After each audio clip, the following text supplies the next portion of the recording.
Order! Order! You are an incorrigible delinquent at times. Behave yourself, man!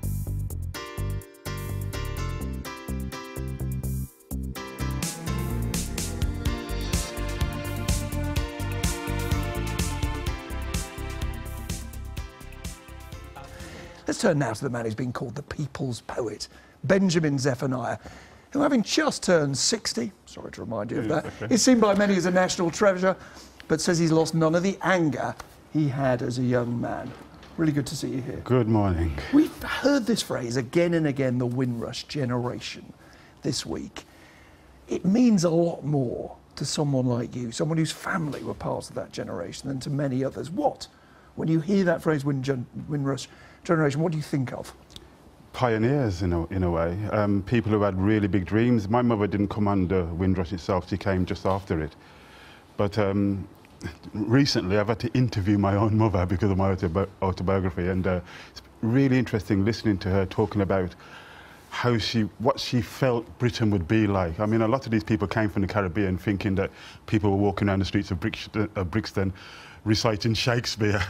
They couldn't understand why every family in Britain didn't have a picture of the Queen, because they did in Jamaica. I mean, their dream of Britain was so kind of big, and a dream partly promoted by the posters, which were in the Caribbean. Oh, yes, yeah. Encouraging people to come. Come to Britain, the streets are paved with gold. You're welcome, I think one of them said. Well, the National Health Service kind of was promoting themselves over there. So, you know, these are people that came with really big dreams. So when you think of your mum as the nurse from Jamaica, your dad a postman from Barbados, you see what's happened to people of their age, of their background, how does it make you feel? Look, sometimes when we talk about the black community, it's a bit fake, because you have, you know, your black Muslims, you got Christians, you got people from Barbados and different islands. But now, at this moment, I think we are united and we are all angry. And even people who are not part of the Commonwealth are looking at the way that we are being treated. And, you know, it's even my driver here this morning was really angry. But is everybody equally angry? I mean, the government has said compensation, they've apologised, they've said it was appalling. Do you take that at face value, to say that's sincere, they made a mistake, they've learned from it? Or are you angry with them? The government promised compensation after Grenfell Tower. It hasn't been forthcoming. It's kind of very good words, but the deeds, I mean, something has to be done immediately. I mean, what do you want to see? Do you want to see somebody resign? Do you want to see more money? I'd like to see head rolls, but how do you compensate somebody like the mother of Dexter Bristol? This is a man who died. The doctors looked at him and said, the cause of death is unknown. We know he died of a broken heart. He lost his job, he lost his benefits, he lost his dignity, and he literally just shut down and died. Now, to a lot of people watching, this story seemed to come from nowhere, but a lot of people have known for a very long time, haven't they, Benjamin? I'm not plugging newspapers now, but the Voice newspaper has been writing about this for years. The Guardian's picked it up recently. There's a journalist called Simon Israel who's been doing a lot on it. I really felt let down by a lot of the mainstream media, and I have to say the BBC to a certain extent. You thought it was there to be told? This has been going on for such a long time. This has just been building up and building up. On Monday, 12 Commonwealth heads of state asked Theresa May to debate this, and she said no. This is why it's come out now and people are so upset about it. It is a story now. Now, I joked at the top that you'd said, when I'm 60, I can relax a bit. I don't think you're relaxing, are you? Oh, no, I'm fired up. I'm really fired up. I thought by the time I got to 60, I'd be like, I wanted to be like a Rastafarian comedian, like a bit like a Dread Lenny Henry or something like that. But no, I mean, the way things are, people are really, really upset, and I am one of those people. I mean, if you look at organisations like the Black Cultural Archives, I don't know if you know of them, they document our history. These are the people that document the history of the Windrush people for the next generation. They're losing all their funding. I mean, so we're being attacked at so many levels. If you could speak directly to the Prime Minister on this story, what would you say to her? We need justice, we need equality, and you need to, as we say in the streets, fix up and put it right now. Benjamin Zephaniah, thank you very much for joining us, and belated happy birthday. Thank you. Now, there's been an apology. has been the promise of compensation.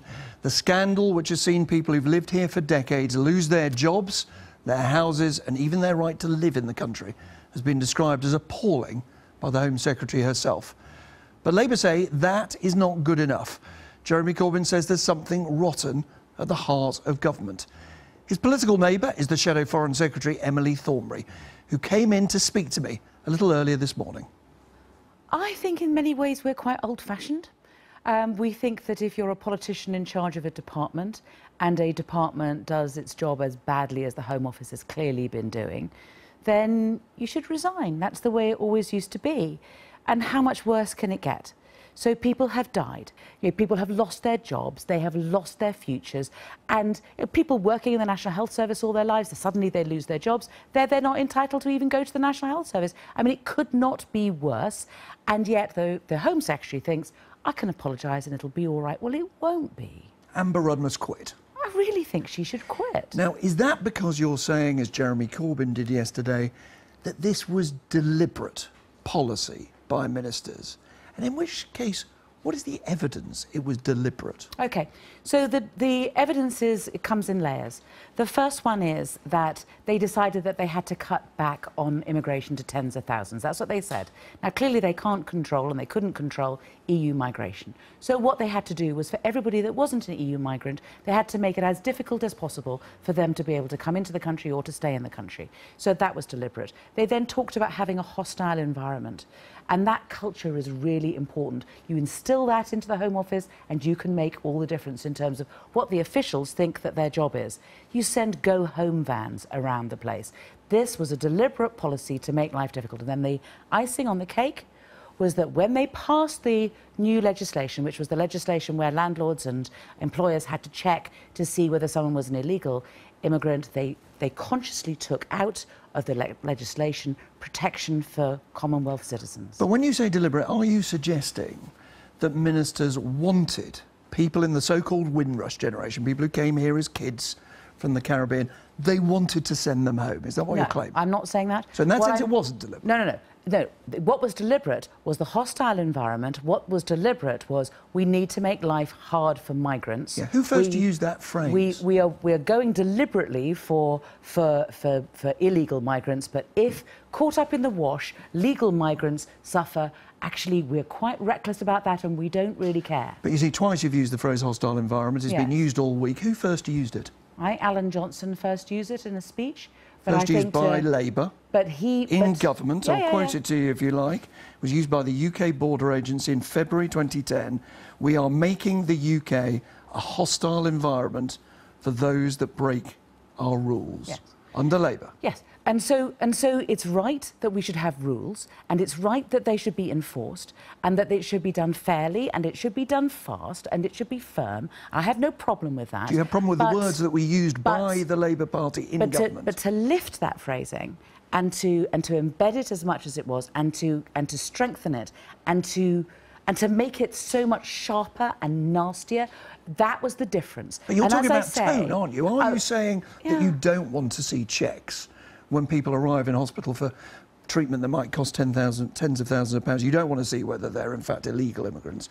Are you saying you don't want to see checks when people rent a house or get a job, even if they're taking that house and that job from someone who's legally here? No, I don't have a all of that. I don't have a problem with checks being made, as I said earlier.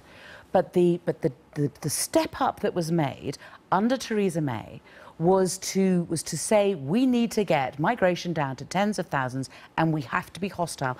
And the lead that is taken by the Home Secretary and by other ministers in their department will make all the difference, because there's lots of discretion that is exercised. But I mean, this is an important point. So, for example, I wrote to the Home Secretary some 3 or 4 years before about a guy who'd lived here for decades, and I said, look, suddenly he's not allowed to work. This is ridiculous. He's obviously British, and they wouldn't exercise their discretion, and we had to go to court. But we've just established that somebody who was from the Commonwealth. Hostile environment was established under the words are Labour used, government. but the culture was not. You know? When the new measures were brought in, that you say was brought in with the wrong culture, the Shadow Home Secretary, Labour's spokesman at the time, Yvette Cooper, said, this is sensible enough in principle. Yes. You abstained when there was a vote on these changes. Yes. So you're now being wise after the event? No. Because there were, as I say, they didn't consult on it's taking out of this section. They took this protection out, which is a protection for Commonwealth citizens. They took that out. And if they hadn't, and, you know, if you look at, I think it was an impact assessment, which I've frankly been shown recently, that shows they knew. They knew that if they took out that protection, there would be an impact on the Windrush generation. So, you know, they knew that they were putting them at risk. Do you think ministers are racists, or that they've implemented a racist policy? I don't like to bandy around these things. I would rather just stick to the evidence. The evidence was Jeremy that Corbyn quoted someone as saying this is racist, and you normally quote people because you agree with them. He said there's something rotten at the heart of government. Well, So I I think think it's it incumbent is. on you to be clear or not. Are you saying I'm happy to these say that policies there are is something racist? rotten at the heart of government. I think that the idea of cutting back immigration to tens of thousands when you know you have no control over one of the major drivers, and so therefore you need to be enforcing rules and being fundamentally unfair on those from outside the European Union, that is wrong and that is rotten. Is it racist? It's unfair. When I describe what went wrong, a failure of leadership, even after being warned, a failure to grip it, a failure to do enough to tackle it, that doesn't remind you of anything in the Labour Party? Not That is particularly. precisely what people say is true of Jeremy Corbyn and anti-Semitism. And I think that we are. I think that Jenny Formby is a breath of fresh air. She's been in post, I think, for 2 weeks and has done an enormous amount during that time. And more importantly, when you talk to her, she's done a lot of reading on the subject, she's listened to a lot of people, and she has it as her #1 priority. The former chief rabbi said this week that I see too many good people doing nothing and I'm ashamed. When you listen to your colleagues describe the anti-Semitic abuse that they faced from people in the Labour Party, are you ashamed? Of course I am. I'm sickened by it. I'm fed up with it. I'm fed up with hearing about it.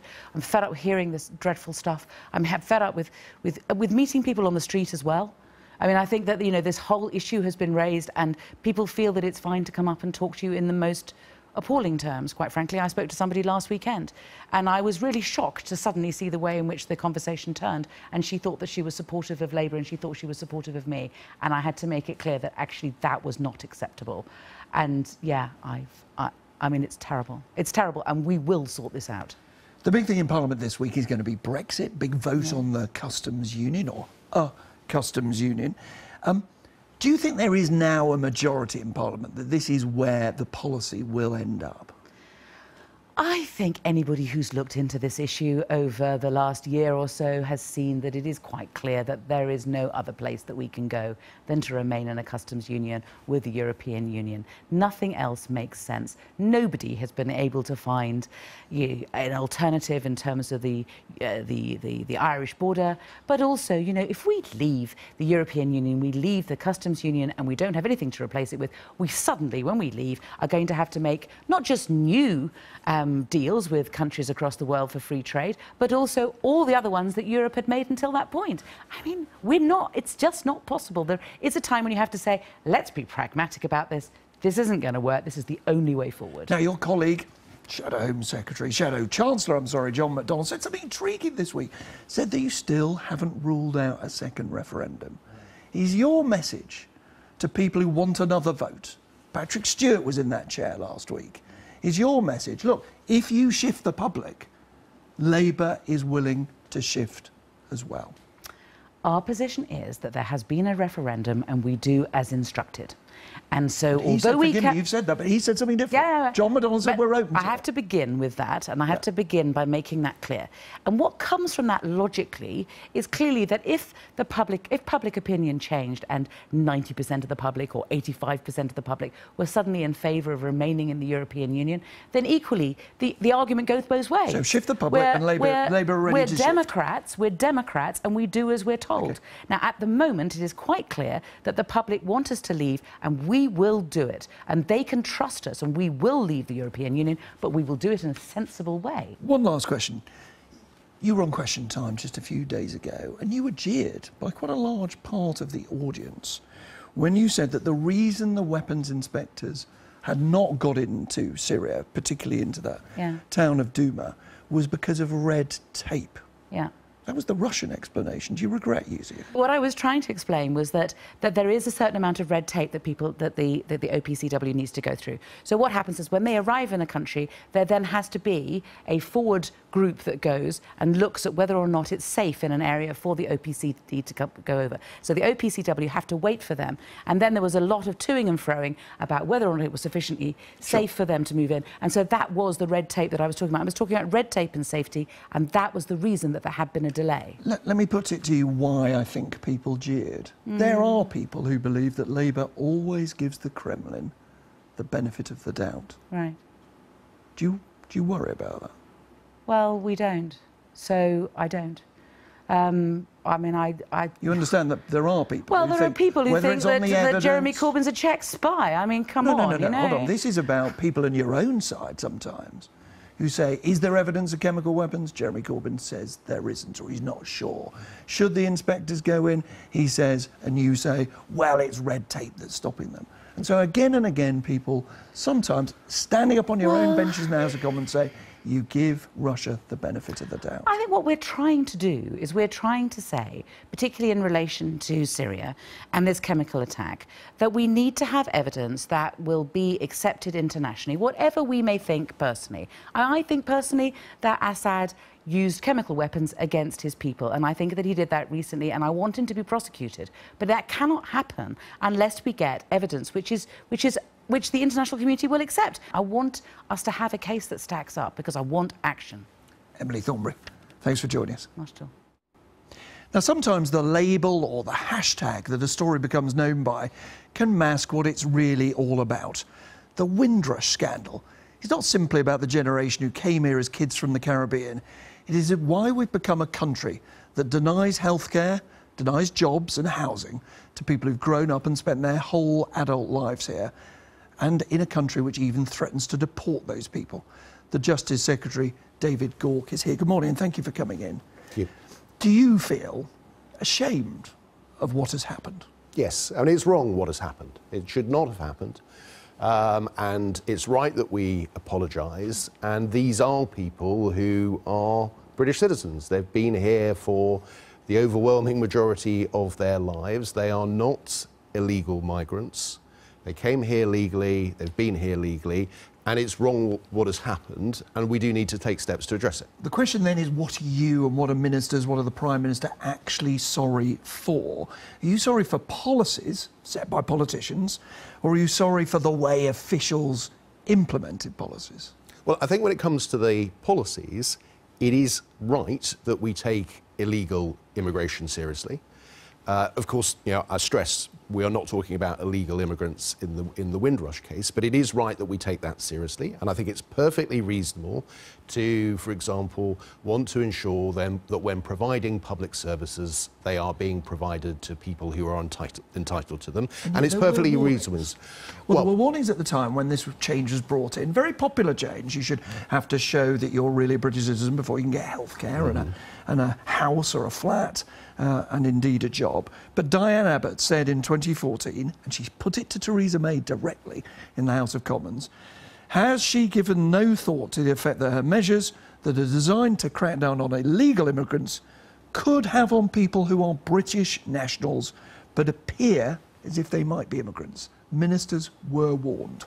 Well, look, the objective was for this to be focused on illegal migration. And I think, you know, going back to 2014, I think most people, including, you know, as you drew out in your interview with Emily earlier, the Labour Party that abstained on these measures, most people believed that it would be possible to introduce these measures to tighten up the provision of public services to illegal migrants without there being an impact on those who are here legally. Well, now, did they? Because Diane Abbott didn't. Well, but not only that, the Home Office officials, in an internal assessment the following year, said, and I quote, some non-UK born older people may have difficulties in providing original documentation. Some may have had their immigration records destroyed. Now, we know now when that happened. So again, ministers warned by officials, warned by the backbenchers in the Labour Party like Diane Abbott. Well, but I come back to the point that one would expect, and this is what we've now really got to address, one would expect there to be a way of dealing with people who are here legally to ensure that we can work with people so that they've got the evidence to be able to demonstrate that without there being any disruption, without there being any threats for deportation or detainment and so on, which is completely unacceptable. But in other words, I think you answered my first question. You are saying that this is about implementation by officials. The Home Secretary said the Home Office loses sight of individuals. Well, do you remember the words from Margaret Thatcher? Remember what she said about this? Well, which I think I know which one you're referring to. Ministers decide, advisers advise. Ministers decide.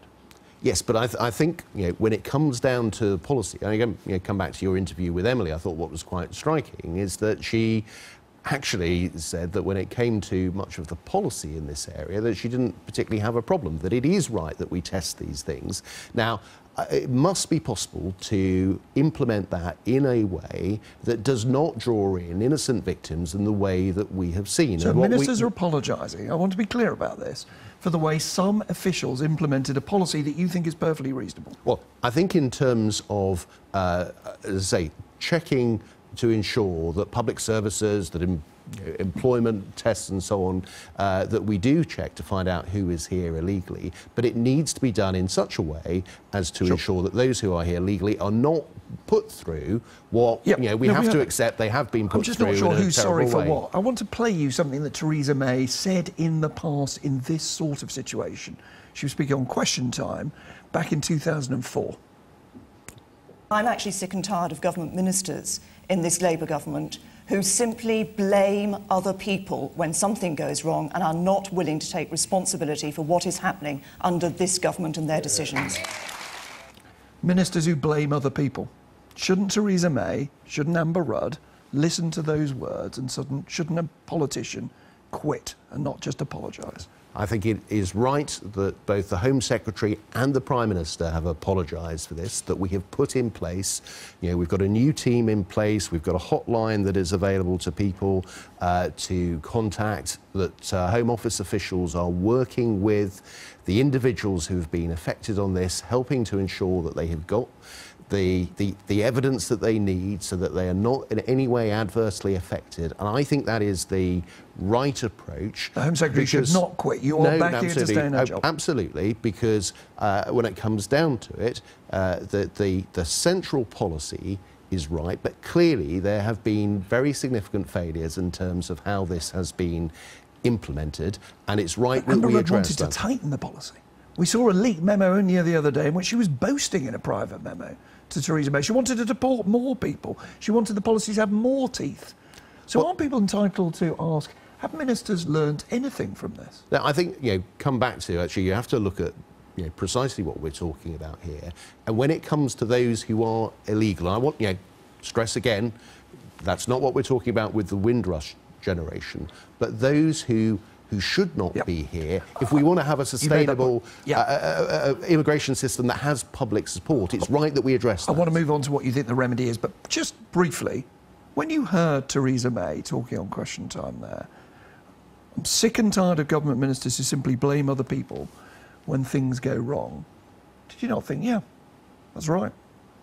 Well, I think, where there are failures of policy, then we are held accountable for that.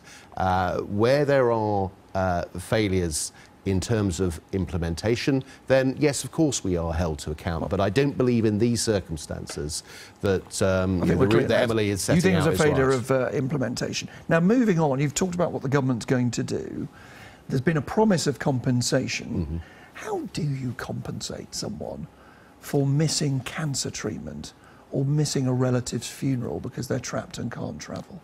Well, look, we're going to set out further details on that. I think all I can say at this stage is that it is right, that there is compensation where appropriate here, that there have, as we have repeatedly said, we do apologise to those who have been adversely affected by this. It isn't right what's happened. We accept that that is wrong, and part of dealing with this is about compensation. Now, you yourself, when you were moved to become Justice Secretary, faced this sort of row, a row which made people very angry indeed about Warboys, the black cab rapist, as he was known, who's alleged to have assaulted more than 100 women, and he was going to be released until the victims, not you as Justice Secretary, the victims took the case to court. Now, you again have said mistakes were made. Did you consider resigning? I didn't, but can I just say on there, I think there are two things where I think we have to put our hand up, if you like. First of all, was that the whole system did not work as it should have done for victims. And I think victims were let down. I think the parole board process wasn't adequate. I think it's also fair to say that not every document in the dossier that was presented to the parole board was included by the MOJ. So we have to accept responsibility for that. The other point I accept responsibility for is I didn't bring the judicial review myself. I was advised that I was not well placed to bring it. The victims were better placed. But that was the advice I received, but I made that decision, and I accept that I made that decision. But you effectively sacked the guy who was head of the parole board, Nick Hardwick. He said, I didn't resign willingly, I resigned because the Justice Secretary, you, said I had no choice. So once again, officials paid a price. Well, I think in that case, what Warboys has revealed is that there were many good things that were going on at the parole board. There were a number of problems, and that requires more fundamental review of the parole board rules, and my belief was that required new leadership in the parole board. Now, the big issue in your inbox, and perhaps have you back in order to talk at greater length about that, is of course the state of our prisons and the sense that violence is up, violence by prisoners to prison officers, but also terrible levels of self-harm. Are you going to get the officers that are needed to try to reverse that? Well, what I can announce today is that when in October 2016 the government announced that we were going to recruit 2,500 more prison officers by the end of 2018, as of today we have recruited net 3,000 more officers. We're making very good progress of those in that. 90% will be actually out on the landings by this summer. 100% of those will be in operation by the end of the year, and we are continuing to recruit more prison officers. So I think that's still a really below the level step. that you inherited when you came into government, isn't it? It is, but I think one of the things we have to remember is that we have seen the introduction of these new psychotic substances within prisons that have made life much more difficult, driven a lot of the violence, and that's why we need the additional prison officers. Brief last word, the customs union is once again going to be voted on, or a customs union in Parliament. Would you cry into your beer if that's where we end up and the government has to agree to a customs union? Well, the government's position is we're leaving the customs union, we're not going to join a customs union, but we will have a customs arrangement. Would you cry into your beer? Because that was the phrase in the front page of the Sunday Times. The people were inside Number 10 saying, it's not what we want, but if we end up like that, so be it. Well, the job of those of us in government is to persuade Parliament that the route going forward, leaving the customs union, but ensuring that we don't put in place unnecessary barriers to our trade with the European Union. If we can make that case to Parliament, I think we can win that case. But if you lose, so be it. Well, I think we've got to win that case, and that's my determination. David Gauke, thank you very much indeed for joining us, the Justice Secretary there. So already in the programme you've heard widespread horror at how our government's treated Windrush migrants, but let's just have a little look back at how we got to this position. I think it's this one. Back in 2010, no, this is something Theresa May did. Never mind. Theresa May said she would create a hostile environment. Illegal immigrants in the UK were to be made to feel very unwelcome. There is debate this morning about whether that was something that Home Office officials, a phrase they came up, not her, but there we are. Anyway, so fast forward some years and we got these vans that toured East London, trying to make people feel pretty unwelcome. Before you tut-tut at home, they were pretty popular. Before they were discarded, 55% of you thought they were a good idea. And again, it wasn't just the government. Here we have, Robert's saying something over there. Maybe he'll tell you what he's saying later. But then we had Ed Miliband's mugs. Somewhere out there, there are lots of these red mugs control immigration. So it wasn't just the government. Now, since she's become Home Secretary, Amber Rudd has continued these sorts of gambits. Here we have that speech, that first conference speech she made, where she suggested the idea of a list of foreign workers for every company. She soon had to apologise for it, leading to this now infamous front page where she says, "Don't call me racist." This week, there was a letter leaked speak to The Guardian. The Guardian has made the running on all of this Windrush scandal. And in it, she is saying to her officials, she's actually saying to Theresa May that her officials will bring in a immigration system that has teeth. Now, to be fair to Amber Rudd, this is her job. It's her job to stop illegal immigration. But nonetheless, the language in this letter and elsewhere is harsh and severe. Why are you laughing, Robert Peston? Are we done? We're done. Oh, yeah. we're done. God, it's all going so brilliantly today. And in response to your earlier question, I was simply telling the gallery how tragic it is that you'll be leaving at the end of this run. That's Indeed. all that was happening. Anyway, Saeed Abbasi, so lovely to see you this morning. Thank you very much for joining me what looks to be a rather beautiful but blowy morning in Wakefield. Saeeda, you are the child of migrants to this country.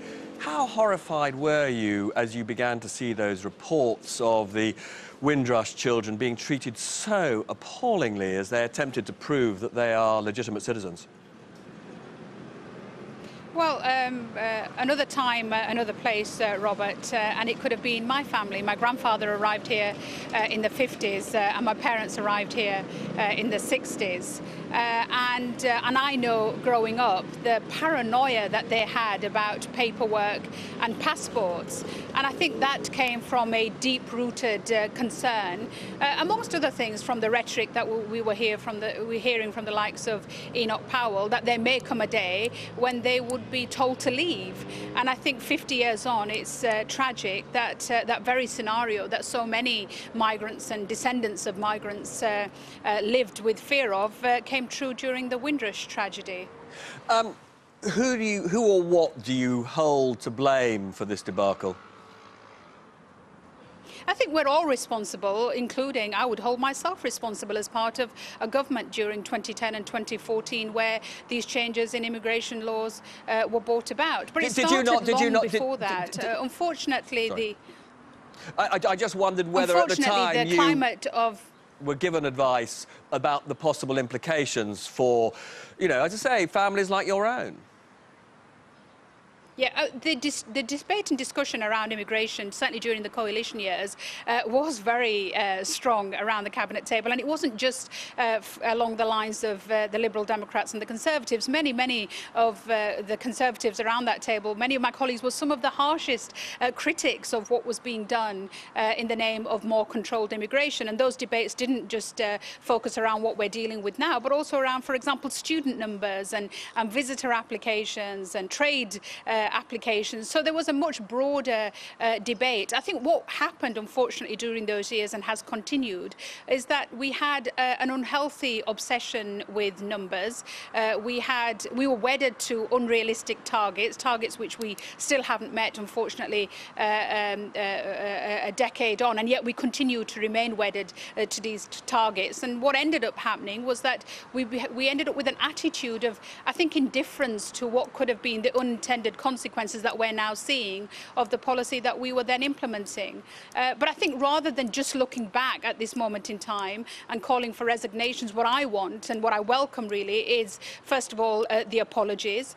Secondly, the offer of compensation, which I hope will be quick and clear. But then I hope moving on from that, all politicians on all sides of this discussion to move forward and really pledge to move away from that rhetoric, the way in which other communities amongst us, and it goes beyond just the immigration debate. I mean, we've seen the appalling othering of the British Jewish community and the anti-Semitism row within the Labour Party. I know within my own party there are almost now weekly occurrences of Islamophobic incidents and rhetoric, and we saw it during the Brexit debate. So I think, you know, what we should learn from this is that if we start to other communities in this way, we start to make people amongst us, our fellow citizens, feel like they do not belong. I know you want to look forward, but just on the point of where we are, we've had months of reports of how the Windrush children are being appallingly treated, months of them. The Home Office has been very slow to react. Is the Home Secretary, Amber Rudd's, position sustainable? I think that I wouldn't certainly be calling for the resignation of Amber Rudd or indeed any other minister, but what I would like ministers to do is think long and hard about the trauma that we have caused these families. I think an apology was the first step. Well, engagement was the first step, followed by an apology. I hope this offer of compensation is full and clearly acknowledges, I don't know how you start to compensate people who've been removed from this country, who've had to miss out, who've lost jobs, who've lost homes, who became homeless, who've had to miss out on family births and weddings and funerals.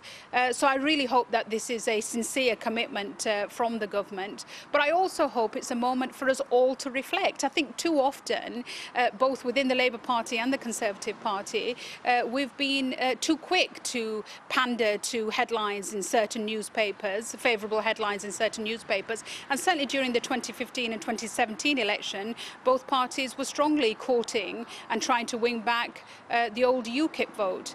So I think it is a moment to reflect. It's something, Robert, that I raised during the Brexit campaign, when you will recall that I stepped away from the Leave campaign because I felt that it was toxic. You run toxic policies and toxic campaigns and toxic political rhetoric, we end up with a more divided country. And at a time when we're looking back 50 years to those divisive comments by Enoch Powell, that was a moment of shame. And I think the Windrush tragedy is another moment of shame for all of us as a nation on all sides of the political divide. To take the toxicity out of the debate, would you say this is a moment where, for example, the Prime Minister should consider taking student numbers out of those immigration targets?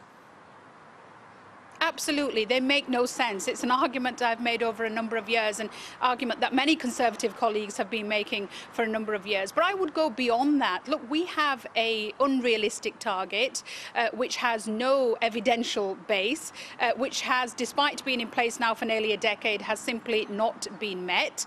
And I think it's simply there for political posturing. And I think these issues are far too serious for us to play politics with this issue. And I think it is important for us to learn from this tragedy and hopefully move forward with an immigration policy which of course believes in controls, but we have an immigration policy which is about control and not a callous immigration policy. We're almost out of time. Two more quick questions. First one, when you saw the van campaign, the go home or face arrest slogan, how did you feel as a member of that government? At the time, I think, I was in government, and I think the strongest words that I was able to use, certainly in the public domain, was that it was not Theresa's finest moment. And Privately, I think that was what were you as saying? Politely as I could have put it. Privately, were you arguing against it? Privately, I was appalled. Privately, I was appalled.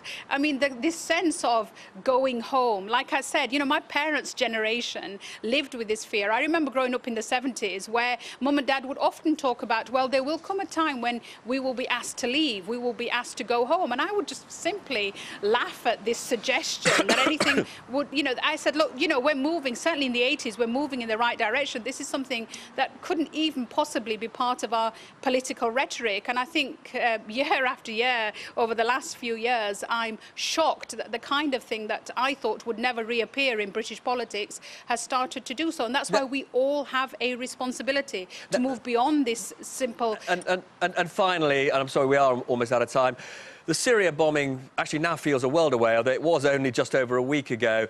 Do you think it was the right thing to do? Do you think that Theresa May has achieved anything? I think that the Syria crisis, which has now been going on since 2011, in fact, I sat in the cabinet immediately before the last vote before Parliament, where Parliament voted no, was a disaster. I think we should have intervened in Syria many years ago. I don't think that there was an immediate humanitarian disaster, the basis upon which we're now trying to justify this particular strike. But I think if you're asking me the question, do I feel that strikes in Syria are justified, I think they were justified many years ago. Very good to talk to you and hope to see you again soon. Thank you, Baroness Varsi. And now, I just want to pick up on some of that with Owen, Vera and James. James, if we go back again to this whole issue of the decisions that have led up to this crisis over the citizenship rights of the Windrush generation, were you at the time as a minister, aware of, already at that stage, some Windrush children having difficulty proving their residency? I think it's worth, given the conversation that's just been had, to remember some of the history of this, because the actual term, the hostile environment, was actually coined not by a Conservative government, but actually first coined by a Labour government. Well, it came to prominence in 2012 in that famous interview that Theresa May gave. And it was also the fact that in 2008, the right to work checks were first introduced under a Labour government. So I think it's worth. It's worth giving and we're not letting Labour off the hook in any sense, but they were tightened up significantly, those checks, on your watch. First, when you were in the Home Office in a different job, but then when you were Immigration Minister. And I just wonder, given that you were in the hot seat at the time, were cases ever brought to you of Windrush, as I say, children having difficulty proving their citizenship? As I say, my recollection of the time is actually looking very carefully with a range of different people.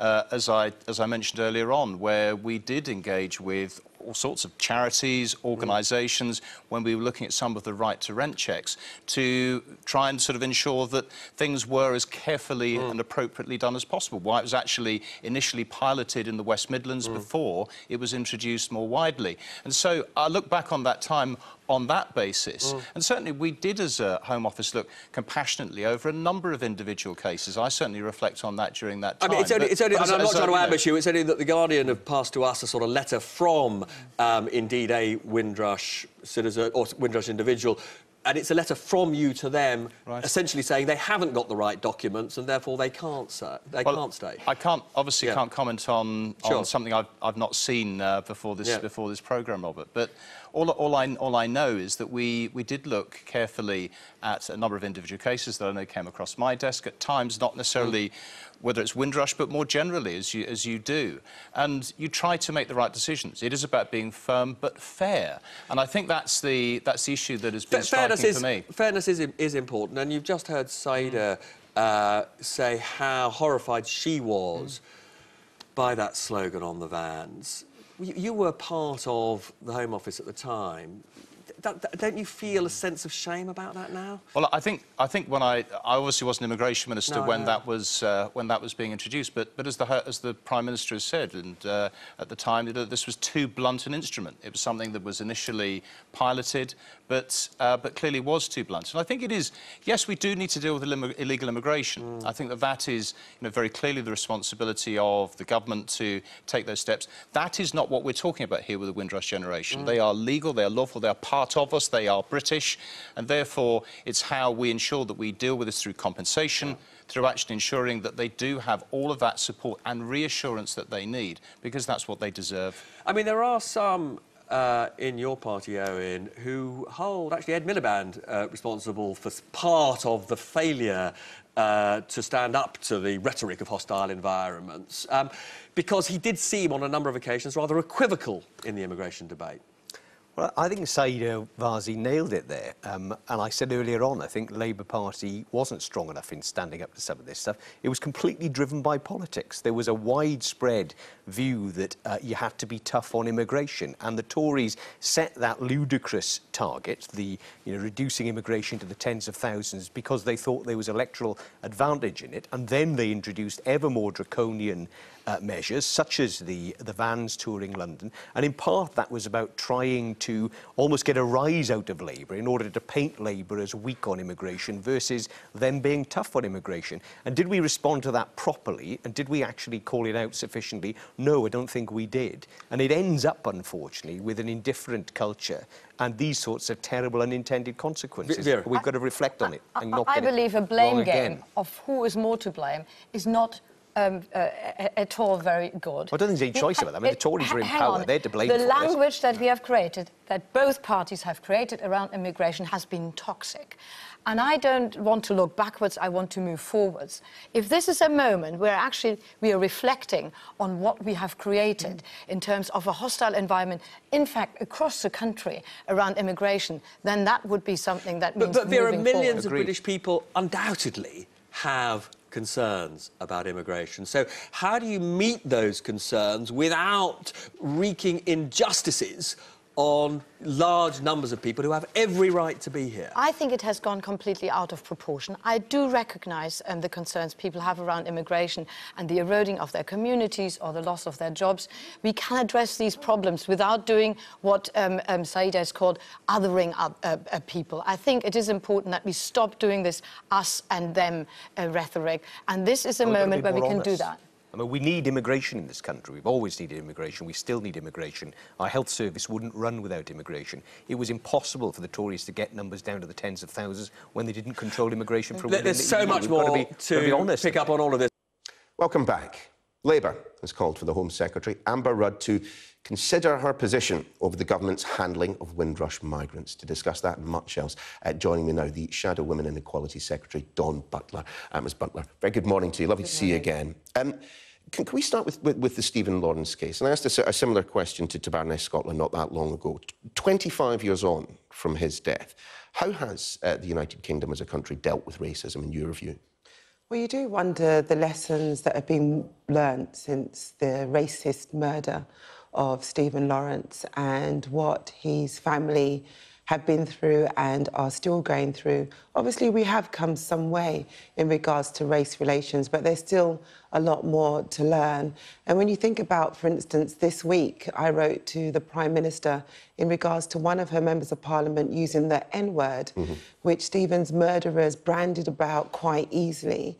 You wonder why it is that it hasn't been tackled and why this Member of Parliament had the whip reinstated with no word to what progress or journey she's been on in that regard. And I think it's a lesson to us all. Institutional racism talks about organisations that foster an environment that disproportionately affects people of one particular race or group. And I think we're finding with the current policies of this government that it's doing exactly that. And it's a really sad moment because you've got 25 years since the murder, the racist murder of Stephen Lawrence. You've got 50 years since Enoch Powell's River of Blood speech. And it's just a really, really sad moment for me personally, as well as a lot of people in the country. I mean, you mentioned institutional racism there. I mean, given what we've seen this week with Windrush, do you think the government could be accused of institutional racism? I think they can. And it's only when I was reviewing the papers of the Stephen Lawrence case in the tribunal and looking at what the description of institutional racism is, and as I've been reading and listening to all of the stories around Windrush, it occurred to me that the policies that this Prime Minister, and it lay solely at the door of Theresa May, that her policies where she wanted to create a hostile environment has actually created an environment that disproportionately affects and discriminates people of colour and therefore could be classified as institutionally racist. And I don't say that lightly, I say that with a very heavy heart. And of course, there was a degree of Labour involvement in this. Alan Johnson set the ball rolling back in 2009. That's just a pivot and distraction from what actually has happened and happening, and what we have to focus and concentrate on, because that's not true, actually, but what we need to focus on is what needs to happen to right this historical wrong, and that's where the focus needs to lie. The Prime Minister said that she's got this task force. I understand that this task force is made up of inexperienced people who work in a telephone call centre. That is inappropriate and it's not good enough. What we need are skilled workers who work in the Home Office that has a pathway to ensuring that these cases are dealt with quickly and efficiently in the 2 weeks time frame that the Prime Minister said it would happen. So who is ultimately at fault here? I mean, you mentioned the Home Office there. They have been warned a number of times over the years about the situation. I mean, back in 2014, and I put this point to the Defence Minister that we had on earlier, they said, well, look, it's up to the individual. It is up to the individual to assure themselves of their immigration status. That's absolutely outrageous. How can it be up to the individual? I mean, it was the Prime Minister that said she was going to create a hostile environment that has now put all of these, many of them old-age pensioners, in jeopardy. Many of these people now are suffering trauma because of the policies and legislation. It's not really up to the individual now. It's up to the individuals now to make themselves known, and it's up to the government to right this historical wrong. It's a disgrace and it's a stain on our country that this has happened, where people who have worked all their lives in this country, paid their taxes, are now feeling that they're surplus to requirement. How dare the Prime Minister allow this to happen? Why then, and this is something that's puzzled me this week, why then is it that the Labour Party's position that it's Amber Rudd's role that is a position that is untenable rather than that of Theresa May? I mean, Amber Rudd has been at the Home Office for some time now, but the situation as regards Windrush, I mean, that's Theresa May's creation, isn't it? It's absolutely Theresa May. I mean, what Labour is saying is that Amber Rudd should consider her position, but I personally, and we are still of the opinion, it is Theresa May. She was the Home Secretary at the time. She made the legislation. She's the Prime Minister. She's the one that's rolling this out through. She's the one that demanded that the go-home rated vans were going through my constituency in Brent, the most diverse constituency in the UK. It was Theresa May that did that. This is her responsibility. And indefinite leave to remain is not good enough. That is not British citizenship. Those people that came here from the Commonwealth were full British citizens when they arrived, and they should be full British citizens now. Given all of that, then, could Theresa May herself be accused of racism?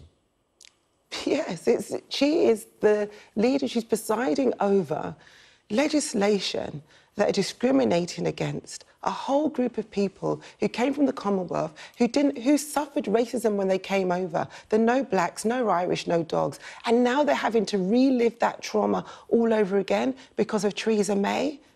She's not going to let off the hook on this. And this has to be redressed as quickly as possible. And she's not... Just saying stuff isn't good enough. I need to see action, and I need to see action quickly. I just want to be absolutely clear here. You are saying that Theresa May herself, her position is untenable, and that she is racist.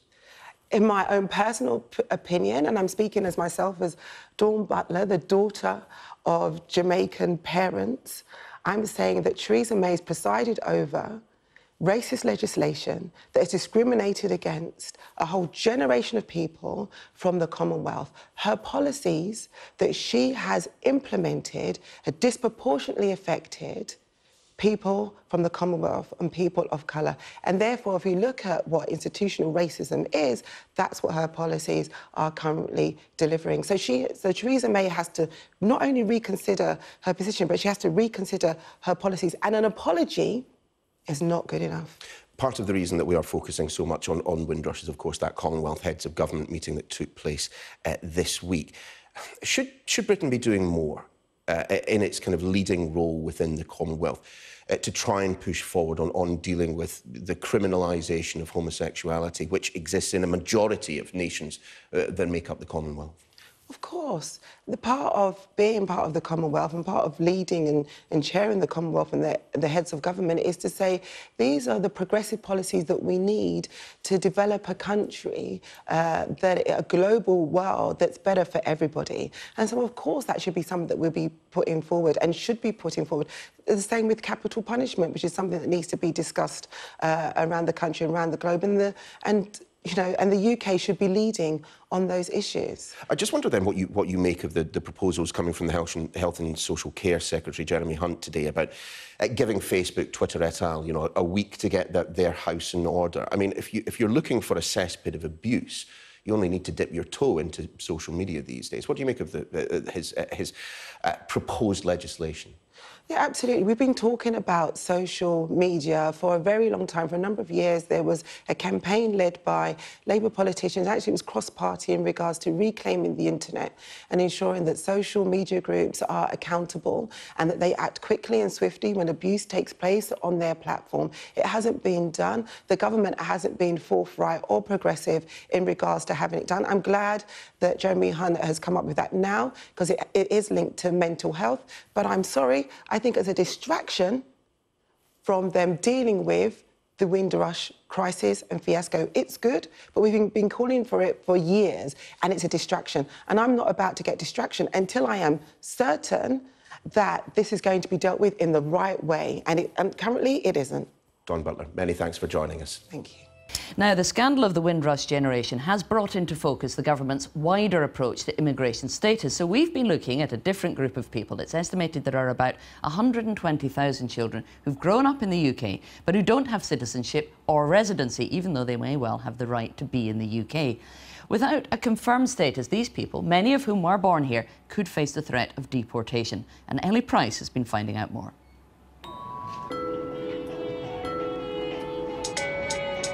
So I did grow up in London. I did nursery in Hackney and I was in Stanmore for many years until I got into year 6. And then we moved to this beautiful area and I did from year 6 all the way through to sixth form. So this is my park. My school's actually just over there. And my primary school's across the road. So I used to come here a lot after school just to hang around with my friends and just chillax. Ijoma came here when she was 2. She says her parents brought her from Nigeria on a visa that later lapsed. 2 days after her 15th birthday, she remembers being sent to an immigration detention centre. It felt like a prison. It felt like I was being punished for being in the country. She was released and went back to school, but it was the start of a long process to get immigration status. And without the right paperwork, you don't have the right to work or to further education. My best friend and I had planned to go to uni together, and then she sat me down one day and was like, Ijoma, listen, I have to go to uni. I can't just wait. And she was kind of keen to just get her life started anyways.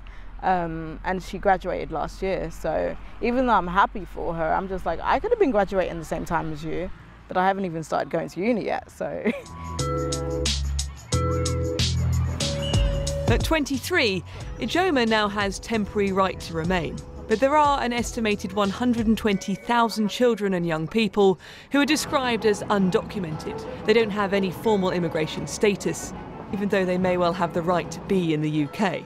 They grew up here, around half that number were born here, but they need to apply for citizenship or the right to remain, and that can cost thousands of pounds. There's also no legal aid available. Hi, how are you? Nice to see you. Some children's charities say immigration rules started changing from 2012, and it got more difficult to prove your right to be here. It was harder, more complicated, no legal advice, and even more expensive for anyone who wanted to make an application. Alongside those changes, we've seen these broader hostile environment measures, which mean that people without papers can't access healthcare, secondary healthcare, they can't work, they can't access further and higher education, they can't rent privately, nor have a driving licence or a bank account. The Right Honourable Gordon Brown MP. The tightening of immigration laws had come after years of political rhetoric from all sides. It is a question to be dealt with at the heart of our politics. No ifs, no buts.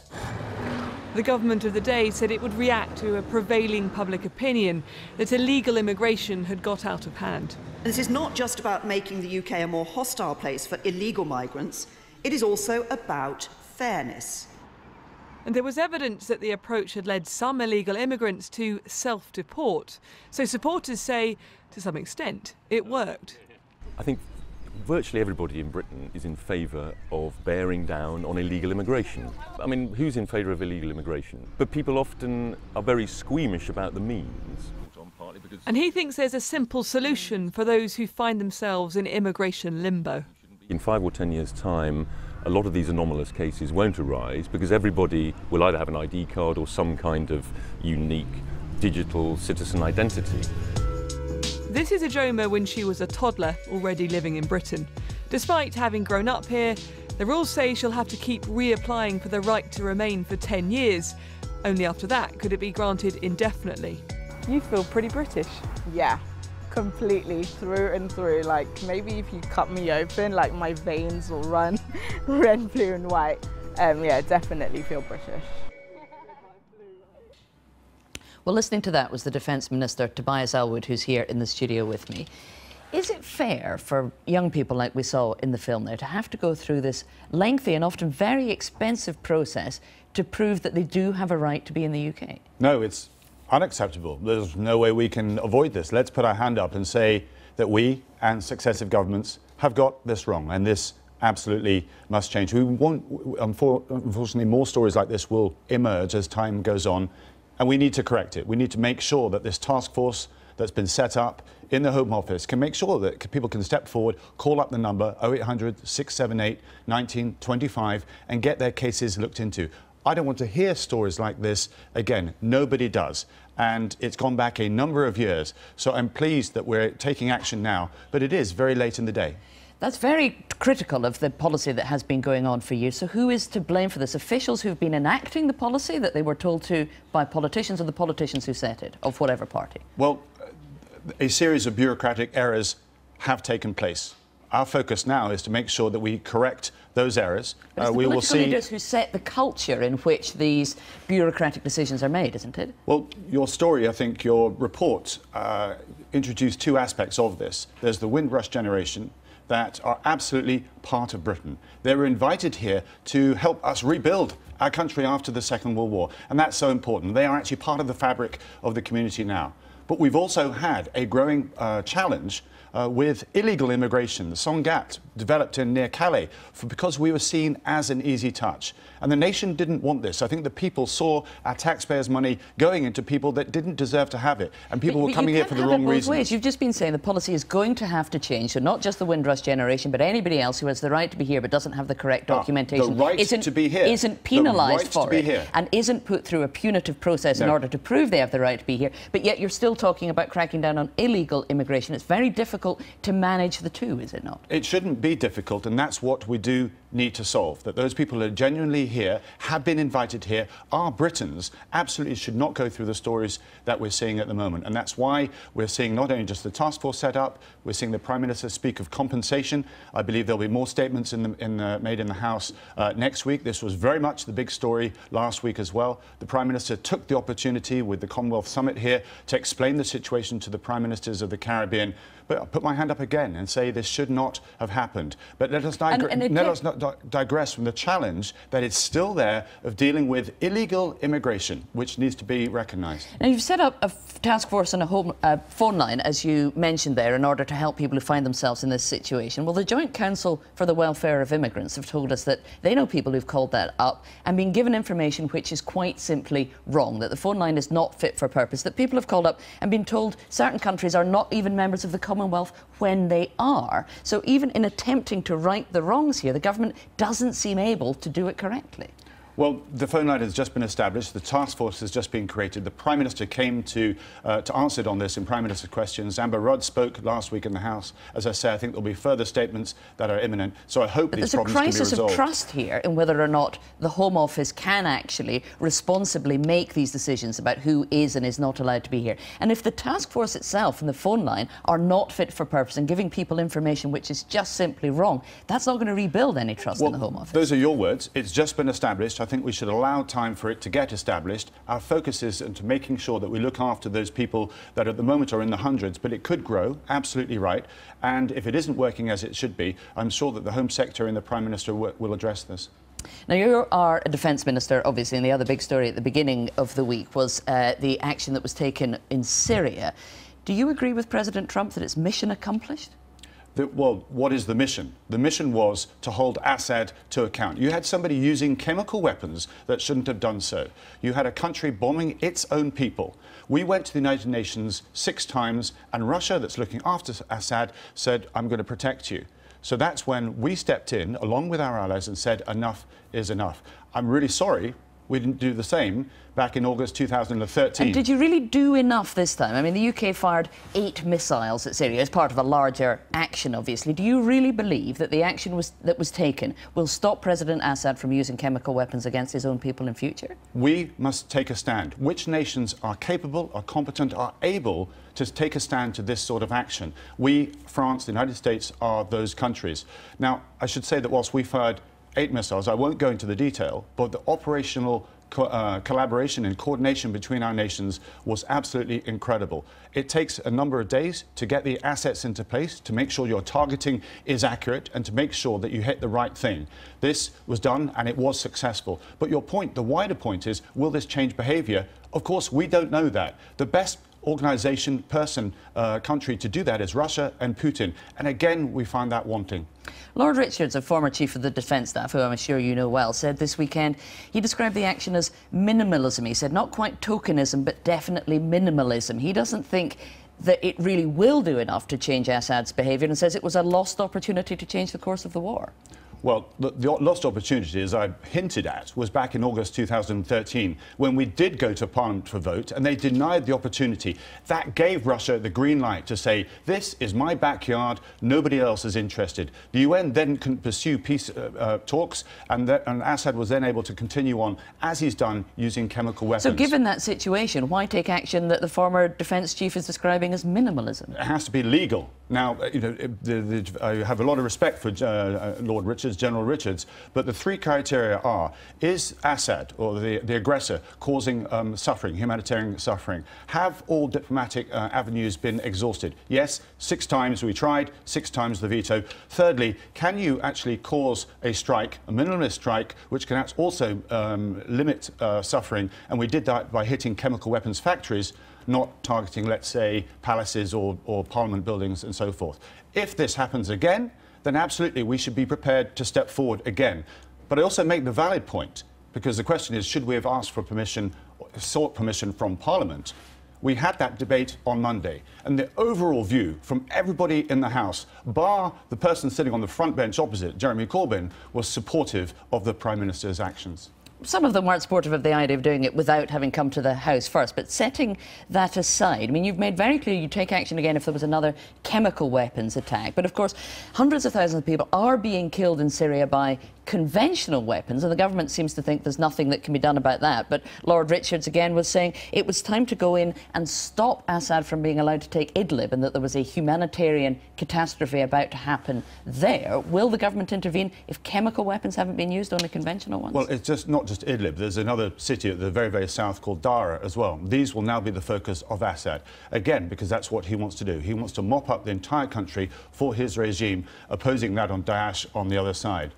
I go back to the key point, though. If you have a friend on the United Nations Security Council that is able to veto every single vote, every single authorization which would allow a peacekeeping or stabilization or indeed an intervention force, then, of course, you're then covered. And that is the dilemma that we face today.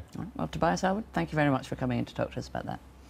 Now, Jeremy Corbyn has accused Theresa May of being personally responsible for the Windrush generation controversy by setting what he called a deliberately unreachable bar with her so-called hostile environment immigration policies. The Labour leader has been giving a speech this morning to the Welsh Labour conference in Llandudno. Let's have a listen. This week, something rotten at the heart of government has come to the surface. The Windrush scandal has exposed how British citizens who came to our country to rebuild it after the Second World War have faced deportation because they couldn't clear the deliberately unreachable bar set by Theresa May's hostile environment for migrants. Well, I'm joined now by the Shadow Treasury Minister, Annalise Dodds. Hi there. Hello. That's quite an accusation that your leader's making, a deliberately unreachable bar. He's suggesting that the policy was designed to make it impossible for people who had every right to be in the UK to prove it and for them to be deported, that she had designed a policy that would mean legal residents were going to be deported. Do you really think that's what the Home Office did?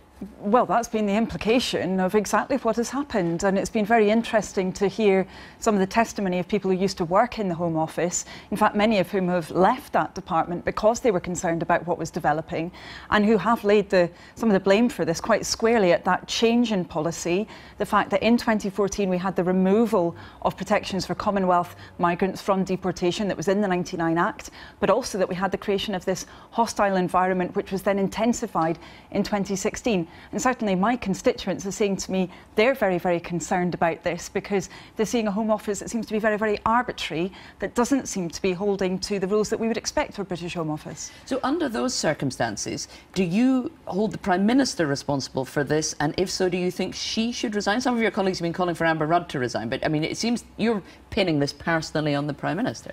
Well, I have to say the most important thing for me is that we actually help those people who've got caught up in this.